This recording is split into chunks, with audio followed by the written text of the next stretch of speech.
So, yung una pong gamot, paracetamol, 100 mg per ml na drops. Yung pagbigay po nun, 1 ml.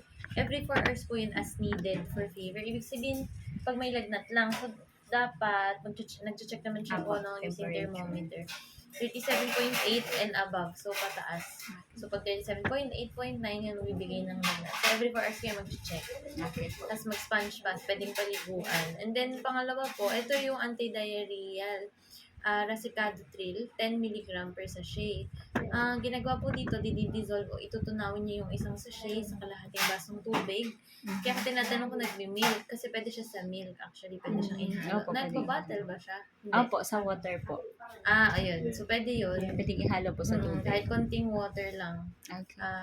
Bigay niyo yun 3 times a day for 3 days or until stools form. So, ibig sabihin kung sa second day nabuo na yung dumi, pwede naman nang itigil yung gamot.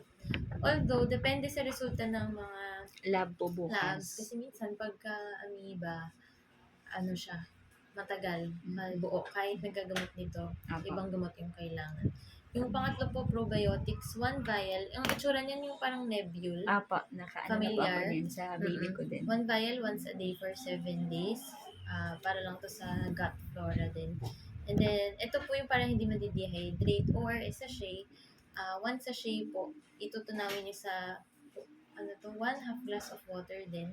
Tapos, give us volume per volume replacement. Ibig sabihin lang nun, pagka dumumi, papalitan niyo yung nilabas ng katawan. Painumin niyo siya.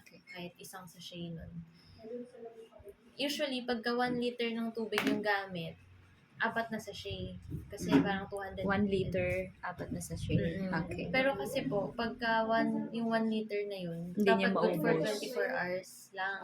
So, na-expire, i-discard mo. Panibago ulit. So, kahit isa-isang baso na lang. Pero may nabibili din pong Sa isang baso po ay isang ilang sachet, sachet? isa lang. Okay.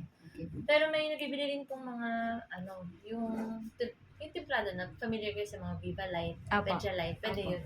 Yung ano ko ayaw minom. Hanap nyo na lang siya ng gusto niyong Yung gusto niyong flavor. flavor. Pwede po yun. Basta pagka dumumi, painumin niyo siya nun. Kasi may electrolytes yun. Apa. Tapos yung last one, ito pong pang-5, zinc sulfate na drops. 2 ml po once a day. Ito ay vitamins para lang din sa tiyan. Tapos hintayin natin yung resulta ng inyong urinalysis at fecalysis. Tapos pagka umulit yung kanyang episode nga nung pagtirik ng mata, dadalhin nyo na talaga siya dapat sa Opo. So, hindi na po kami babalik na dito. Kahit sa hospital na Okay. problema. Mas Okay. okay nga pagka ganun. Okay, yun lang. Sige. Thank you po. Thank you. Saan po kami magbabayad? Okay. At tatanala ta, narapela pa naman. Hindi pa nga ako nagpanin si Binang ko lang aga, mga galing dito.